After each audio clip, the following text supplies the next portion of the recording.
Hi guys, this is Nicole here. Welcome back to another video, and today I'm just going to be chatting about what's on my mind. I wanted to chat about being too busy, and I have a theory. It's an opinion, obviously, so feel free to disagree or agree if you like. I'm just kind of, sharing my thoughts on the matter about being too busy. And I think that Singaporeans are too busy because innately we want it all. At first, I was thinking about, maybe the title should be Having It All, but I'm not sure if anyone really has it all. But wanting it all is bad enough because I think wanting it all is what makes us incredibly busy, incredibly rushed, and burnt out, um, and stressed out most of the time. So I think like back in the days, right, the older generation, they grow up mostly, they're not rich, they're not so they grow up mostly in poverty, and so there is not a lot of want. They basically just say, get a good education and get a good job, period. But now I think that we have, as a society, we have become more modernized, we have become more educated, and I think the appetite to have it all has really just cranked up to the crazy sometimes. Sometimes when I look at children, I kind of feel bad for them for all like the pressure that they potentially have to go through because maybe now there is a lot of emphasis on basically having it all, and it's not some crazy idealistic idea, crazy goal. It is not. You can have it all, you should have it all, and you better be on your way to getting it all, okay? Good grades, sportsman of the year, musically inclined, pretty, good looking, a lot of friends, blah blah blah blah blah.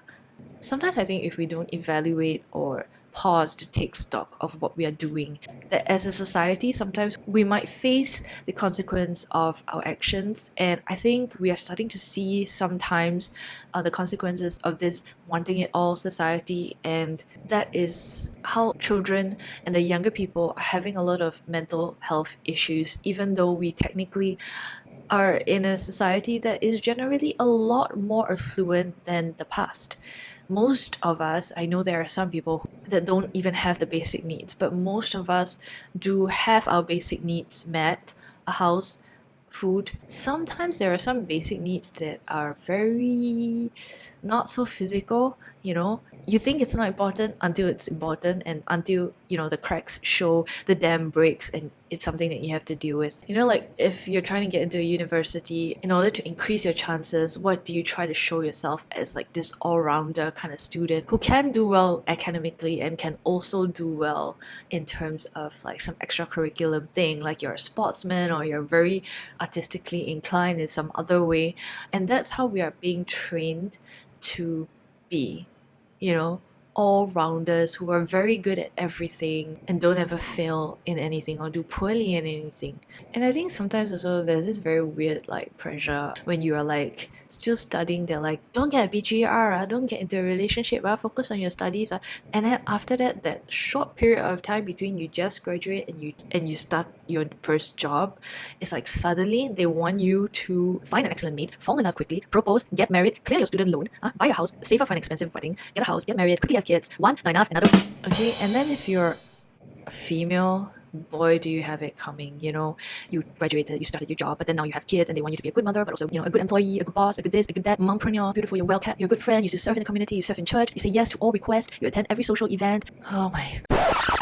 So I think when the government tries to like push for the country's fertility rates, and yet at the same time want women to stay in the workforce and work the way we do, at the intensity that we do, that the younger generation tends to work at, or the new working style where it's like really intense. I mean, I feel like children's needs are then reduced to them just being needed to be fed, to be clothed, to house them, and to keep them in school until their parents can pick them up from work. There's this analogy that was being shared about how, you can't really have it all, that you have certain balls that are made of rubber and certain balls of your life that are made of glass. And there are times where you have to let go of the balls that are made of rubber, and glass balls are things that you cannot let go of in life because they are precious and they can break. It's kind of one of those analogies where it's trying to say you can't have it all the time. But yeah, I'm not sure where I heard it from or read about it, but it's in one of the books that I read. I mean, I used to feel like, who say women can't have it all? Yeah, we can. We can do all the things that we want to do. It's just that maybe we can't do it all at the same time. And I think why women struggle is because we just put too much on our plate. And I'm not a mother. I'm just saying, like, through observation. Yeah, so if you are a mother, you can comment and let me know your thoughts on whether you feel like you have too much on your plate. I think for me, I'm quicker to call it off when I'm reaching overwork now, because many years ago, when I didn't know that was the limit because I was maybe younger or whatever, I would work a lot, or I would overstress myself, and I would sleep later than usual, and my body responds to that abuse.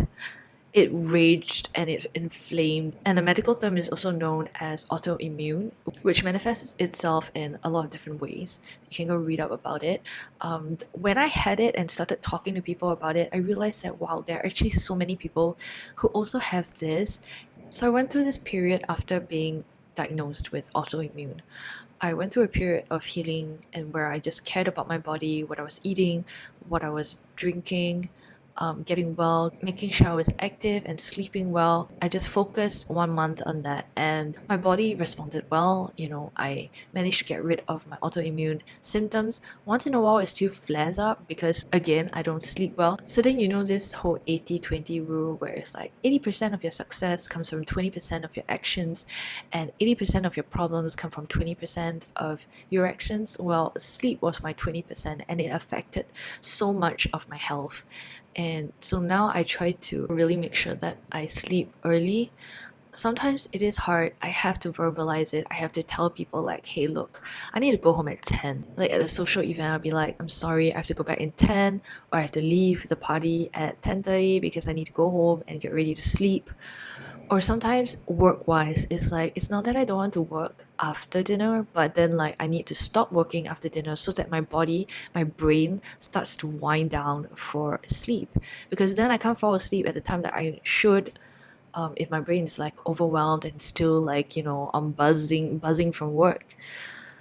So those are the kind of boundaries that I had to set. Something's got to give. So that's why I feel like maybe our society is so busy because we want it all. We want it all right now. We want it as soon as possible. And if everything is a priority, then nothing is a priority. So we have to figure out what our true priority is, instead of thinking that everything can be a priority or letting other people set the priorities for you.